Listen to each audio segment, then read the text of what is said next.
인사하겠습니다. 오늘도 큰 은혜 받기에 좋은 아침입니다. 인사하겠습니다. 정말 그렇습니까? 은혜는 준비된 마음에서부터 받는 것 같아요. 오늘 여러분들의 그 마음 그대로 하나님의 은혜가 여러분의 마음밭에 임하기를 주의 이름으로 축복합니다. 아멘. 신앙인의 삶은 영적인 삶 그리고 영성의 삶이어야 된다라고 말씀을 드렸습니다. 그리고 영성의 삶은 저 깊은 꼭 기도원에서만 이루어지는 것이 아니라 우리 일상의 삶 속에서 주님을 만나는 것이고, 주님이 내 삶에 깊이 관여하도록 내 삶으로, 내 일 속으로 우리 주님을 초청하는 것이다 라고 말씀을 드렸습니다. 그래서 지난주에는 영성이라는 것은 바로 내가 있는 이 자리 그리고 이 시간에 우리 하나님을 의식하고 의지하는 것이라는 말씀을 나누었지요. 그렇다면 하나님이 역사하는 이 자리가 어디냐, 그곳이 어디냐는 거예요. 그것은 다름 아닌 내가 살아가는 삶의 자리입니다. 내가 살아가면서 하는 그 모든 일 속이 바로 하나님의 임재가 일어나는 장소라고 하는 겁니다. 그것이 꼭 일터만은 아니라도 내가 편안하게 지내는 가정이기도 하고요, 또 뭔가를 위해 준비하고 있는 학생들이나 또 준비하는 공부하는 그런 사람들의 그 자리이기도 할 겁니다. 다시 말해서 내가 살아가는 모든 일들, 내가 살아가면서 하는 그 모든 일들이 어우러지는 곳, 바로 그곳이 하나님을 만나고 하나님의 은혜를 체험하고 누리는 자리라고 하는 거죠. 그리고 그곳에서 하는 모든 일들이 바로 주님을 만나고 경험하는 일들이라고 하는 겁니다. 주님을 만나기 위해서는 꼭 엄숙한 장소나 또 구별된 곳을 찾을 필요는 없습니다. 물론 더 깊은 하나님의 만남을 체험하기 위해서는 때로는 일상을 벗어나야 될 필요가 있겠지요. 그러나 그곳에서만이 아니라 늘 우리가 거하고 행하는 우리의 그 삶의 자리에서도 우리는 하나님을 경험할 수 있고 또 경험해야 된다라고 하는 겁니다. 목자로서 양을 치던 모세는요, 다름 아닌 양을 치다가 떨기 가운데 나타나신 하나님을 만났습니다. 어부였던 베드로는요, 다름이 아니라 그물질을 하다가 갈릴리 호수에 나타나신 예수를 만났습니다. 마태 세리였던 그는요, 세관에서 주님을 만나서 주님을 따르지 않았습니까? 바로 내가 일하는 그 자리, 거기가 바로 하나님을 만나는 자리, 주님을 경험하는 은혜의 자리가 되는 겁니다. 그것을 경험하고 그것을 아는 것이 중요하죠. 그러기 위해서는요, 내가 먼저 하는 일에 주님이 찾아오시는 것을 깨달아야 됩니다. 그리고 인정해야 되고요, 그리고 확신해야 됩니다. 내가 깨달은 만큼 하나님을 경험할 수 있고요, 내가 믿는 만큼, 그리고 내가 인식하는 만큼 그 하나님을 누릴 수 있는 것입니다. 사실 우리가 삶의 영성은 참 중요한 우리의 삶의 은혜이고 하나님의 복인데, 사실 우리가 날마다 우리 일상 속에서 하나님을 경험하지 못하는 몇 가지 이유 중에 하나는요, 사탄이 우리의 마음을 회방놓기 때문입니다. 그건 뭐냐면, 우리가 이렇게 교회 일 아닌 내 생활 속에서의 그 일 속에서는 하나님을 경험하지 못한다라고 우리를 미혹하는 사탄의 계략 때문이라고 하는 겁니다. 특별히 여러분들이 하고 있는 그 일터에서 주님 만나기가 어려운 이유가 뭐냐면, 사탄이 우리에게 이렇게 속삭이기 때문입니다. 야, 그 일은 그저 네가 밥 벌어먹고 살기 위한 일이지, 그거는 너의 성역의 일이 아니야, 영적인 것이 아니야 라고 우리에게 속삭이기 때문이에요. 때로는 우리 직업은 영적 권위를 지니지 않는다라고 말합니다. 그래서 세상적인 일과 교회 일은 구별된다라고 말합니다. 교회 울타리 안에서 이루어지는 것과 교회 밖에서 이루어지는 것은 차이가 있다라고 우리에게 미혹하는 거예요. 그러나 그것은 말 그대로 미혹입니다. 거짓입니다. 사탄의 속임수입니다. 주님은 교회 안에서 주님 앞에 예배 드릴 때만이 아니라 우리의 일상적인 삶 속에서도 하나님이 만나주시고 말씀해주시고 우리와 함께 계신다는 거예요.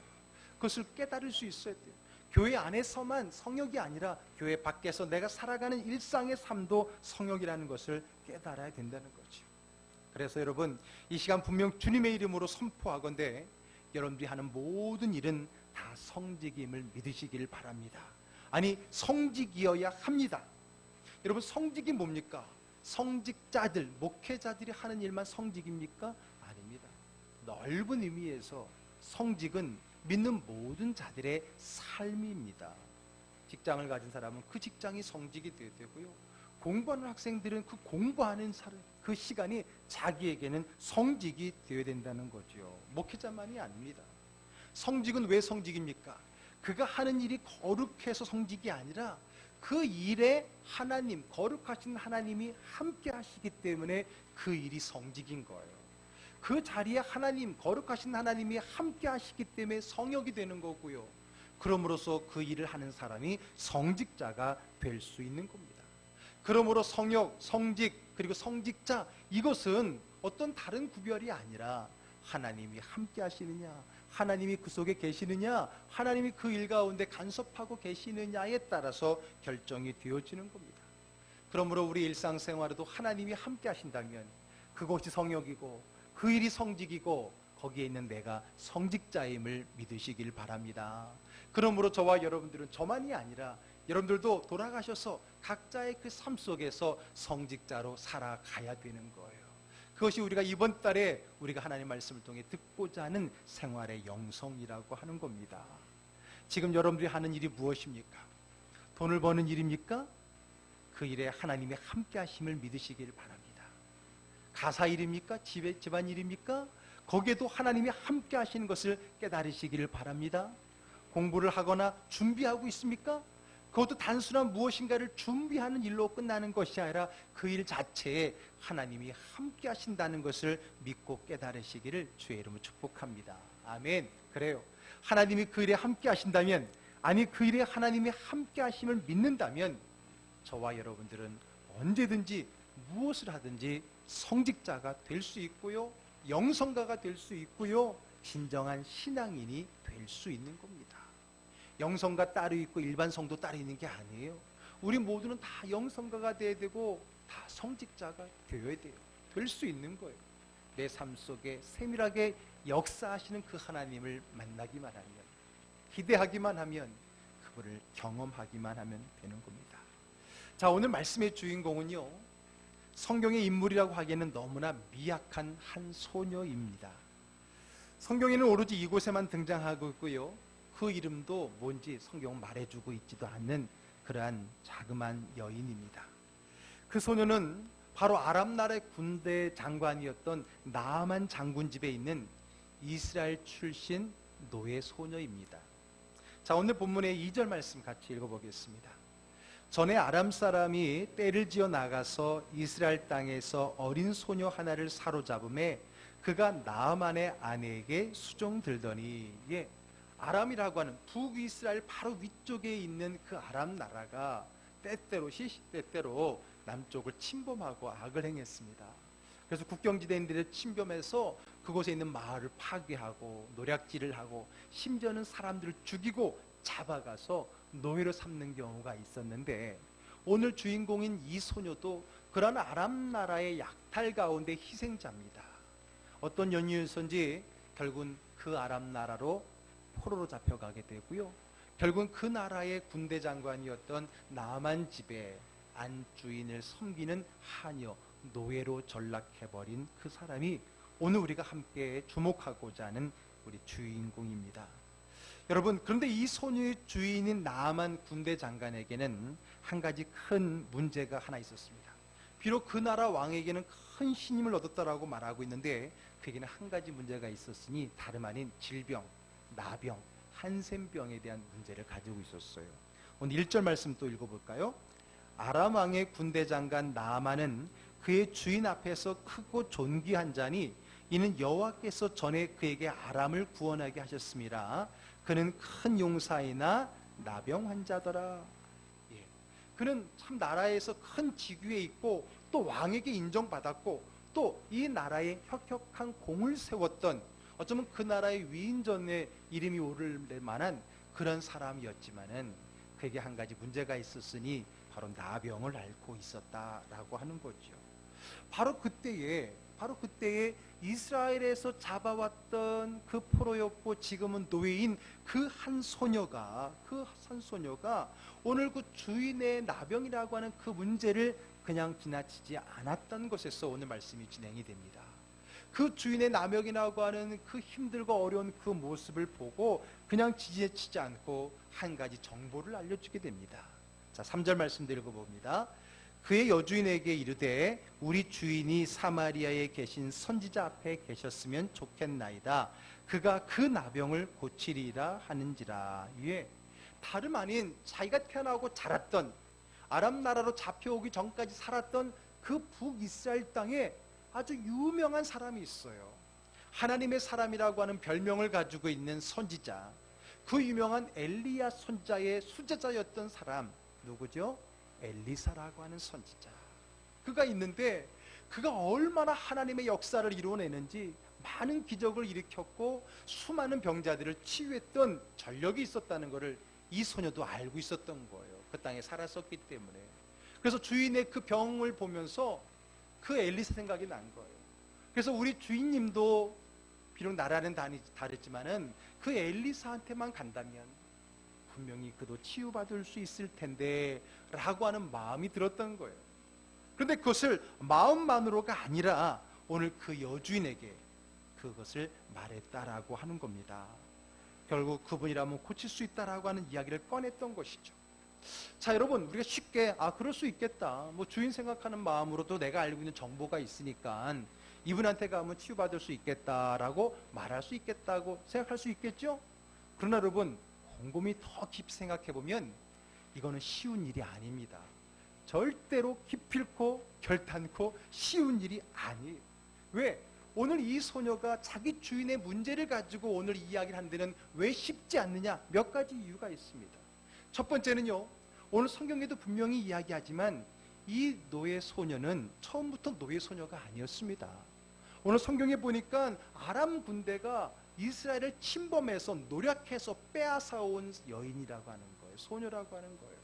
원래 그는 노예가 아니었는데 그를 잡아다가 결국 노예로 만들었어요. 누가요? 아람 사람들이, 아람 군대가. 더군다나 그가 있는 그 아람 군대 장관은 거기를 대표하는 거잖아요. 다름 아닌 나를 억울하게 잡아와서 노예가 되게 한 이 가정, 여러분, 겉으로야 어쩔 수 없이 노예이기 때문에 시키는 대로 한다고 하지만은 그 마음속에는 원망과 또 그들에 대한 복수의 마음이 있지 않았겠습니까? 고향에서 행복하게 정말 사랑받으며 자라가야 될 이 소녀가, 적어도 자기 고향에서는 사랑받는 딸로 그 가정이 자랐었던 그가 지금 이렇게 어린 나이에 노예로 살아간다는 것이 얼마나 비참합니까? 얼마나 원망스럽고요, 얼마나 그 마음에 복수심이 불타겠습니까? 그런 그가 그 좋은 정보를 말해주고 싶겠습니까? 솔직히 말은 못해서 그렇지 주인이 나병 걸렸다니까 아마 그런 마음이 들었을지도 몰라요. 그거 쌤통이다. 네가 네 죄값을 받는 거다. 네가 나를 갖다가 우리나라를 힘들게 하고 나를 노예로 부려? 너 하나님이 벌해주신 거야. 너 죽어봐야 정신 차리겠지. 어쩌면 그런 마음이 충분히 들 수 있지 않겠어요? 왜? 잡혀온 노예이기 때문에. 잡혀온 노예니까 그런 마음이 들지 않겠습니까? 그런데 그 마음을 뒤로 하고 그런 마음이 들만도 한데 성경에 보니까 그런 불편한 마음을 가졌다는 얘기는 나오지 않고 오히려 병든 자기 주인을 안타까이 여기는 마음으로 자기가 알고 있는 치유에 대한 제일 좋은 정보를 나누어 주고 있는 것을 보면 이 소녀는 적어도 마음씨가 고운 자매임에 분명하다는 거예요. 그러나 여러분, 마음만 좋다고 되는 걸까요? 아니에요. 오늘 이 소녀가 또 이야기를 하기가 쉽지 않은 두 번째 이유가 있습니다. 이거는 보통 용기가 아니면 안 될 일입니다. 왜 그럴까요? 만약에 내가 좋은 정보를 이야기하더라도 생각해 보세요. 천한 노예고요, 어린아이고요, 또 타국 이방인 여인이에요. 걔가 말하는 것을 귀담아 들을 주인이 아닐 수도 있는 거예요. 그 이야기를 하면은요, 네가 뭘 알아? 네가 나를 희롱해? 네가 내 아픈 것 때문에 네가 장난을 쳐? 이렇게 말하면서 분노해서 자기 아픔을 여기다 해꼬질해서 충분히 홧김에 노예인 어린 소녀를 죽일 수도 있다는 거예요. 그렇죠? 물어본 것도 아닌데 먼저 그렇게 얘기함으로써 오히려 크게 화를 당할 수도 있을 거라는 거예요. 그럼에도 불구하고 그런 위기가, 그런 어떤 엄청난 일이 일어날 수 있는 일임에도 불구하고 오늘 이 말을 한 걸 보면 두 번째로 이 소녀는 용기가 있는 소녀예요. 마음씨만 착한 것이 아니라 용기 있는 거예요. 이 말 때문에 어떤 내가 당할 수 있다는 그 상황 속에서도 말을 한 것 보면 이 소녀는 분명 용기가 있어요. 그런데 여러분, 마음씨 착하고 용기만 있으면 이 일을 할 수 있을까요? 아니에요. 그래도 안 돼요. 오늘 이 소녀가 이렇게 말하기에 힘든 또 다른, 어쩌면 더 중요한 이유가 하나 있습니다. 그게 뭐냐면요, 아무리 내가 능력의 선지자 엘리사를 소개시켜 주더라도, 만약에 그 말을 믿고 갔더라도 만에 하나 엘리사가 고치지 못한다면, 아니 만에 하나 엘리사가 고쳐주지 않는다면, 그렇다면 어떻게 될까요? 이 모든 것에 대한 죄값은 이 노예가 풀어내야 될 거예요. 그렇지 않겠습니까? 정말 엘리사가 고쳐준다는 보장도 없는데, 고쳐줄 거라고 하는 그 확신도 없는 상황 속에서 갔다가 만약에 고침받지 못하고 온다면 분명히 이 소녀는 죽음을 면치 못했을 거라고 하는 거예요. 여러분, 가만히 있으면 중간이라도 가지요. 괜히 나섰다가 죽게 될 수도 있는 거예요. 누가 물어본 것도 아닙니다. 먼저 그 여인에게 좋은 사람 소개해달라고 말한 것도 아니에요. 괜히 나설 필요도 없습니다. 그저 가만히 자기한테 시키는 일만 해도 될 사람이에요.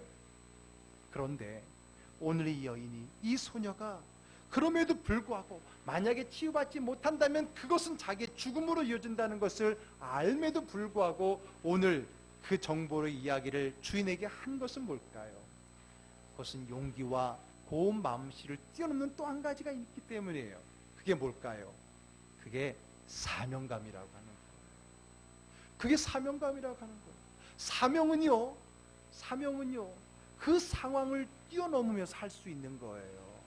진정한 사명감은 내가 그것으로 말미암아 어떻게 된다라고 하는 보장이 없을지라도 사명감이 있다면 우리는 그 일을 해낼 수밖에 없는 거예요. 할 수밖에 없는 거예요. 목숨을 걸고라도 해낼 수밖에 없는 것, 그거는 사명감이 있기 때문이다라고 하는 겁니다. 결국은 오늘 이 소녀는요, 그저 마음씨 좋은, 자기를 노예로 잡았음에도 불구하고 좋은 것을 해주려고 하는 그 고음씨 마음, 그리고 용기 있는 마음, 그것을 뛰어넘는 더 큰 사명감이 있었기 때문에. 그러면 이렇게 말할 겁니다. 아니, 노예에게 무슨 사명감이 있냐? 그것도 자원한 것이 아니고 잡혀와갖고 노예로 살아가는 자에게 무슨 사명감이 있다면 주인을 죽이고 도망가는 거겠지. 그러나 안 그랬어. 오늘 그 소녀는 자기에게 주어진 일이 비록 노예 신분이고 노예 일이었지만은 그 속에서 자기에게 맡겨진 그 하나님의 일을 발견하고 찾고 그 일을 행할 수 있는 사명감이 있는 사람이었다는 거예요. 그렇기 때문에 오늘 그 소녀는 주인에게 말할 수 있었던 거예요. 그냥 쉽게 우리 생각하는 대로 말할 수 있지, 그런 일은 아니었다는 겁니다. 결국 이 소녀는 주인에게 이 말을 하고야 말았습니다. 왜? 이 자리에 내가 믿는 주님이 함께 하시기 때문에, 내가 비록 노예이지만 이 일을 통해서 하나님의 영광을 드러낼 수 있다고 믿었기 때문에, 비록 내가 원하는 일은 아니었지만은 지금 있는 이 자리가 하나님 나에게 주신 또 다른 사명지이기 때문에, 그것을 깨달았기 때문에 그 여인은 사명자의 마음을 가지고 주인에게 말할 수 있었다는 겁니다. 그러므로 오늘 이 소녀는 노예이지만, 타국이지만은, 비참하지만 그곳에 성직자였다는 거예요. 자격이 맡겨진 그 일에 하나님이 함께 하시고, 그러므로 그 맡은 일을 믿음으로 충성을 다하는 진정한 성직자, 오늘 이 소녀였다는 겁니다. 다행히 주인은요, 그 말을 무시하지 않았습니다. 어쩌면 그런 모든 문제가 있음에도 불구하고 자신 있게 말하고 있는 그 여인의 말이 정말 맞을 거라고 믿었던 거겠지요. 그래서 그 말을 듣고요, 왕에게 북이스라엘을 찾아갈 수 있도록 허락을 구합니다. 그랬더니 누구보다도 그 나아만을 사랑하고 아꼈던 그 왕은요, 허락한 정도가 아니라 갈 때 이스라엘 왕을 찾아뵐 때에 그냥 가면 되겠냐 하면서 큰 보화와 선물을 쥐어줍니다. 이것을 왕에게 주고, 그리고 그 사람 만나서 꼭 치유받고 오라고 도움을 받고 오지요. 그리고 이스라엘 땅에 오게 됩니다. 그리고 여러분, 그 뒤의 상황은 이 시간 이야기하지 않겠지만, 결국 우여곡절 끝에 나만 장군은 요단강에 7번 몸을 담갔다가 씻음으로써 나음을 입게 되었다는 거예요. 뿐만 아닙니다. 나음을 입은 정도가 아니라 그 치유 과정 속에서 그 소녀가 믿었던, 노예가 믿었던, 그리고 이 나라가 믿고 있는 그 하나님이 어떤 하나님인지를 발견하고 체험하게 되어지고요, 믿음으로 고백까지 하게 됩니다. 그래서 자기를 치유해준 엘리사 앞에서 이렇게 고백합니다. 15절 말씀 읽어봅니다. 나아만이 모든 군대와 함께 하나님의 사람에게로 돌아와서 그의 앞에 서서 이르되 내가 이제 이스라엘 외에는 온 천하에 신이 없는 줄을 아나이다. 예, 왜 없습니까? 당장 자기가 믿었던 신, 자기 나라에도 여러 신들이 있는데 오늘 하나님의 그 능력을 체험하고 났을 때 그 나아만 이방인 장군의 입에서 나온 고백은 오직 천하에 하나님 외에는 다른 신이 없습니다라는 신앙 고백이 나오고 있었다는 거예요. 뿐만 아닙니다. 17절로 한번 가봅니다. 우리 자막에 뜨는 만큼만 읽어볼까요? 나아만이 이르되 이제부터는 종이 번제물과 다른 희생 제사를 여호와 외 다른 신에게는 드리지 아니하고 다만 여호와께 드리겠나이다. 아멘. 이 말은 뭡니까? 내가 이번에 경험했습니다. 이 나라가 믿는 참 하나님, 그 하나님만이 참 하나님이라는 것을 깨닫게 되었습니다. 체험했습니다. 그러므로 나는 이제 내 나라 돌아가더라도 이제껏 믿어왔던 종교신을 다 버리고 오직 하나님께만 제사하겠습니다. 뭐예요? 종교를 개종하겠다는 거예요. 왜? 진짜 살아계신 하나님은 여호와 하나님이라는 것을 깨달았고 체험했기 때문이에요. 오늘 그 사람, 이방 나라에 영향력 있는 군대 장관 나아만, 그가 오늘 자기 집에 있는 노예 소녀의 한마디 말을 듣고 따라온 결과 그는 치유받았을 뿐만 아니라 그의 삶을 주장하는 하나님을 만나고 구원을 받고 결단하게 되는 사건이 일어났다는 겁니다. 누구를 통해? 누구를 통해? 가장 비참한 삶으로 여겨지는 한 노예 소녀를 통해서 일어났다는 거예요. 그리고 우리는 압니다. 그 나아만의 영향력을. 먼저 그는 가정의 영향력을 가진 가장 아닙니까? 그로 말미암아 그의 가정이 변화되었다는 것을 짐작할 수 있어요. 또 그로 말미암아 그는 한 나라에 영향을 끼칠 수 있는 위치에 있기 때문에 성경이 굳이 기록하지 않더라도 그 사람 때문에 그 아람 나라의 많은 사람들이 하나님을 믿었거나 하나님에 대한 관심을 갖게 되었을 거라고 합니다. 여러분 오늘 내 자리가 가장 힘들고 어렵고 원망과 불평으로 살아갈 수도 있는 그 소녀 노예가 자기의 삶을, 자리를 성역으로 여기고 하나님 나와 함께 하시고 그렇기 때문에 내가 하는 일이 하나님의 일이라고 하는 믿음의 확신을 가지고 사명감으로 한마디 말을 던졌음, 그것이 오늘 한 사람과 그의 가정과 그의 나라에 믿음의 영향력을 끼칠 수 있었다라고 하는 겁니다. 이 소녀, 자신의 자리에서 자기에게 맡겨진 일을 성직으로 수행하는 한 소녀의 삶이 있었다라는 겁니다. 여러분, 저는 이 소녀야말로 정말 성역에서 성직을 가지고 성직자의 삶을 살았다라고 확신할 수 있습니다. 성전에서 제사장 옷을 입고 거룩한 예전을 준비하고 진행하는 사람만 성직자요 성직이 아니라 오늘 각자의 자리에서 높고 낮은과 상관없이 그곳에 하나님의 임재가 있고 그곳에 하나님의 뜻이 있음을 기억하고 그 일을 믿음으로 감당하는 사람이 성직자요, 그들의 일이 성직이 되는 겁니다. 그리고 그가 머무는 곳이 성역이 되어지는 것이고 성전이 되어지는 것입니다. 여러분, 참 재미있는 것은요, 오늘 성경의 나아만의 치유의 과정 속에서 또 한 사람이 등장을 합니다. 누구냐면 이스라엘 왕입니다. 이스라엘 왕이 등장을 해요. 자, 아람 왕이 나아만에게 많은 금은 보화와 선물을 주면서 먼저 왕을 찾아보라 그랬잖아요. 외교적 차원이 있기 때문에. 그래서 오늘 그 노예 소녀의 말을 듣고 찾아온 나아만이 제일 먼저 만난 사람은 이스라엘 왕이었습니다. 그런데 이스라엘 왕이 환영했나요? 환영하지 않았어요. 환영하지 않은 정도가 아니라 두려움에 떨었고요, 고통스러워했습니다. 그 이유가 뭔지 아세요? 5절의 말씀, 7절의 말씀 보겠습니다. 이스라엘 왕이 그 글을 읽고 자기 옷을 찢으며 이르되 내가 사람을 죽이고 살리는 하나님이냐? 그가 어찌하여 사람을 내게로 보내 그의 나병을 고치라 하느냐? 너희는 깊이 생각하고 저 왕이 틈을 타서 나와 더불어 시비하려 함인 줄 알라 하니라. 이 말이 뭐예요? 여러분, 나아만 장군, 우리보다 강대국의 그 군대 장관이, 전에 우리나라를 막 침범도 해왔던 그 사람이 갑자기 선물을 가지고, 우리 왕이 주는 선물이라는 것을 싸들고 자객이 온 거예요. 이유가 뭔가 했더니 이 나라에 유명한 선자가 있는데 그한테 내 병을 좀 고침받겠다는 거예요. 그러면 잘 됐다, 우리도 당신을 위해 할 수 있는 일이 있구나라고 기쁘게 받아들이면 되는데, 왕은요 이렇게 생각했던 거예요. 만약에 엘리사가 고치지 못하면 어떻게 될까? 그것을 빌미로 해서 이 나라를 침략하지 않을까라고 생각했던 거예요. 아니, 처음부터 병 고칠 마음은 없고 건수를 만들어서 이 나라를 정복하려고 하는 저 아람 나라의 괴략이 아닐까라고 생각했던 거예요. 스스로. 누가 말해준 것도 아니에요. 늘 아람에 대한 불편한 마음, 불안한 마음이 그런 생각을 가졌는지 모르겠어요. 그러나 여러분, 단순히 정치적인 생각이 아니라 오늘 우리가 지금 말하고 있는 자기 자신의 그 일에 주님이 함께하고 주의 뜻을 따라 살아가는 성직을 말하는 자리에서 본다면, 오늘 이 왕은 정말 누구보다도 성직의 자리에 있음에도 불구하고 성직의 삶을 살지 못하는 사람인 것을 우리에게 말해주고 있는 거 아닙니까? 생각해 보세요. 타국에 팔려간, 또 잡혀간 소녀요 노예인 그 여인과 한 나라의 왕이고 다름 아닌 이스라엘, 아브라함의 자손이라고 하는 이스라엘의 왕이고 다른 나라 왕궁이란 말이에요. 두 사람이 완전히 대조되지 않습니까? 한 사람은 왕이에요, 한 사람은 노예예요.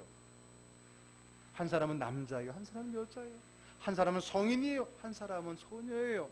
한 사람은 성지, 하나님의 땅에 있어요. 한 사람은 이방 땅에 있어요. 겉으로 보면 누가 더 거룩합니까? 누가 더 하나님의 일에 가깝습니까? 당연히 이스라엘 왕이죠. 그러나 내용은 전혀 다릅니다. 내용은 전혀 다릅니다. 무엇을 시사하고 있는 겁니까? 우리에게 무엇을 이야기해 주고 있는 겁니까? 내가 지금 무슨 일을 하느냐, 어디에 있느냐가 우리의 성직을 결정하는 건 아니라는 거예요. 내가 있는 그 자리에 어디 있든 무엇을 하든 내가 거기에 나와 함께하는 하나님을 기대하고 그 하나님 나와 함께함을 믿고 확신하고 그 하나님의 뜻을 따라 믿음으로 행한다면 거기가 성전이고 성역이고 그 일이 성지고 그 사람이 성자가 되는 거예요. 오늘 정반대가 이루어졌어요. 오히려 타국의 노예로 끌려간 그 여인, 그 소녀는 성직자였어요. 그러나 하나님의 땅, 가나안 땅, 거기에 왕의 이름으로 성전과 같이 있다고 하는 그 왕은 철저하게 성직자가 아니었던 것을 보게 됩니다. 성경은 그 두 사람을 대조하면서 오늘 우리에게 도전하고 있는 것 아닙니까? 여러분, 나도 열심히 주의를 하겠다라고 말하면서 내 지금의 일이 아닌 또 다른 일을 꿈꾸며 살아가고 있지 않습니까? 물론 더 나은, 더 좋은, 더 큰 주의를 감당하기 위한 소망이 여러분들에 있는 것은 좋은 겁니다. 그러나 지난번에도 말씀을 드렸죠. 꿈 때문에 행복해야지 꿈 때문에 불행하면 안 됩니다. 오늘의 행복이 내일의 큰 행복을 만드는 것이지 오늘의 불행이 내일의 행복을 줄 수는 없는 거예요. 오늘 내가 있는 자리 비록 작고 보잘것없고 때로는 비천할지라도 내가 오늘 이 자리에 하나님의 임재를 느낀다면, 하나님이 오늘 나에게 세워주셨다면 내가 하는 그 일이 성직입니다. 나는 거기에 성직자라는 믿음을 갖고 살아가기를 주의 이름으로 축복합니다. 아이고, 그래도 좀 교회와 관련된 일을 해야 성직 아닙니까? 그래도 뭐 주님과 함께된 뭔가 일을 해야 되는 것 아닙니까?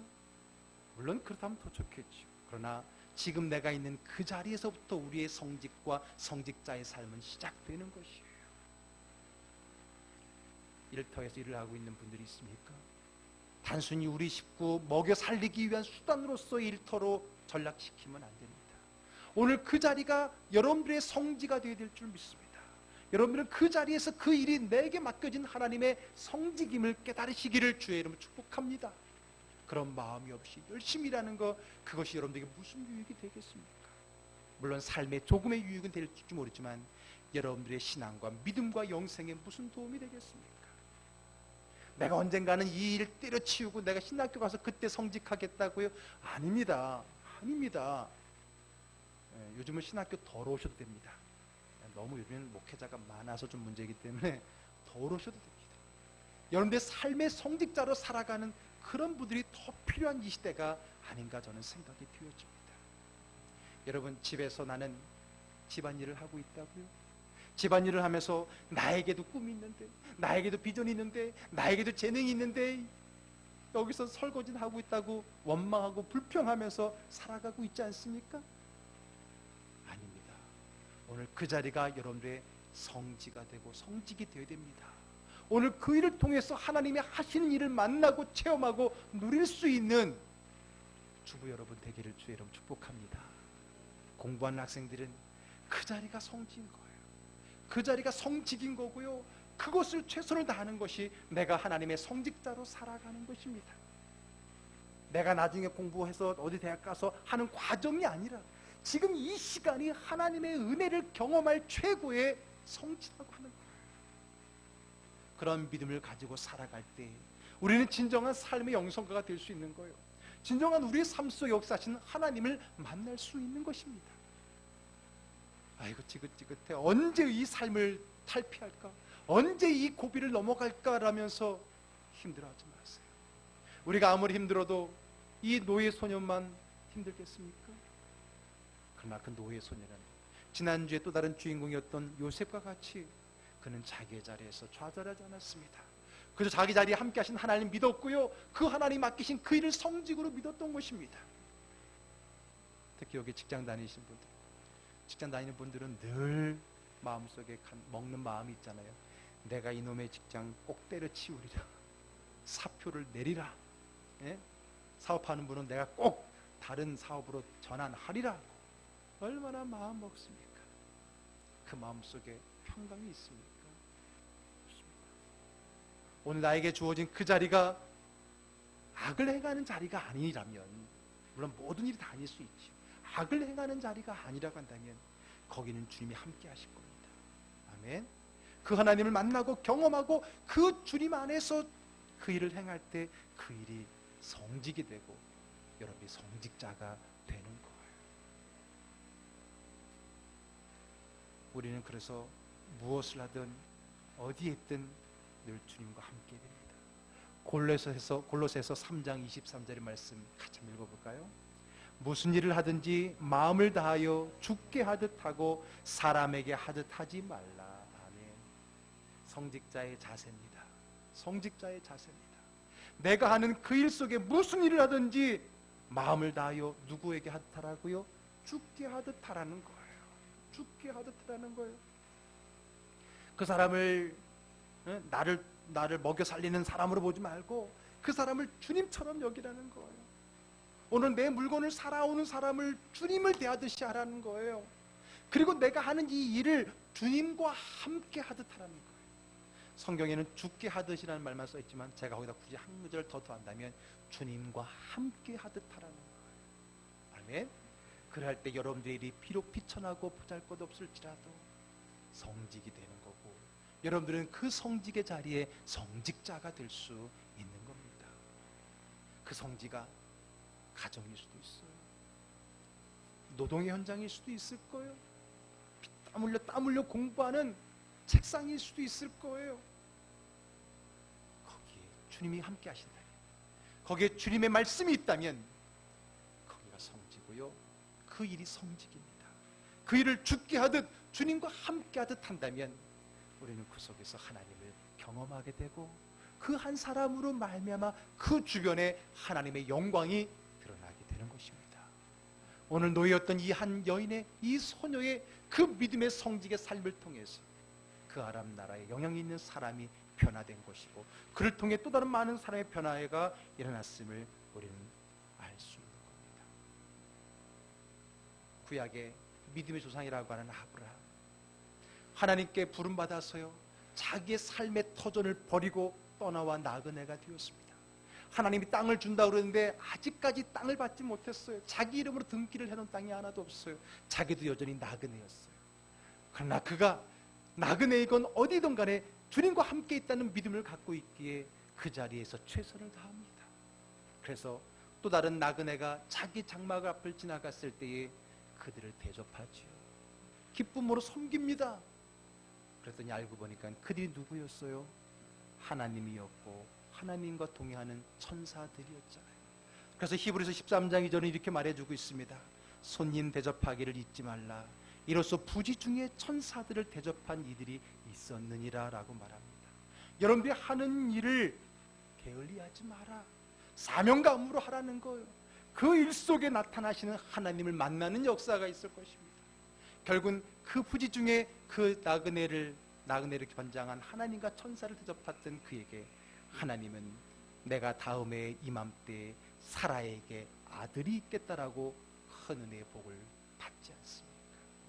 사랑하는 우리 즐거운 교회 가족 여러분, 참 힘든 삶을 살아가는 이 시대에 어른들 그리고 청년들 참 힘든 시대를 살아가지만 여러분들이 있는 그 자리가 하나님이 함께하는 자리임을 잊지 마시길 바랍니다. 그렇다면 그 자리는 성직이 되고 내일은 성직이 되고 나는 성직자로 살아갈 수 있는 겁니다. 내일이 어떻군 핑계대지 마십시오. 좌절하거나 낭망하지 마십시오. 오늘 그 자리에 임하신 하나님을 믿음으로 받아들이고 그 말씀을 따라 오늘 최선을 다하여 그 믿음의 일을 감당한다면 여러분들은 성직자의 삶, 하나님이 기뻐하시는 생활의 영성가의 삶을 살아낼 것입니다. 그러한 저와 여러분, 우리 즐거운 교회 가족들이 되기를 주의 이름으로 축복합니다. 아멘. 기도하겠습니다.